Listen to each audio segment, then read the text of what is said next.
پاکستانیوں، آپ کو پنجاب سے ریلیٹڈ کچھ حقائق بتاتے ہیں۔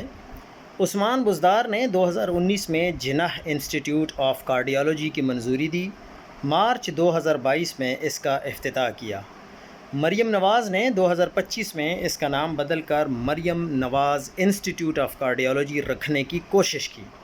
پنجاب کے بڑے شہروں کے لیے مالی سال 2021-22 میں 200 الیکٹرک بسوں کی پروجیکٹ کا آغاز عثمان بزدار نے کیا۔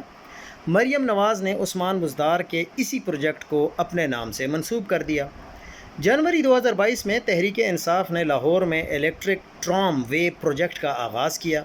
مریم نواز نے اگست 2025 میں اسی پروجیکٹ کا دوبارہ افتتاح کر دیا۔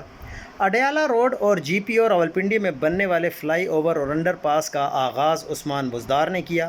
ان کا افتتاح مریم نواز نے اپنے نام کی تختی لگا کر دیا۔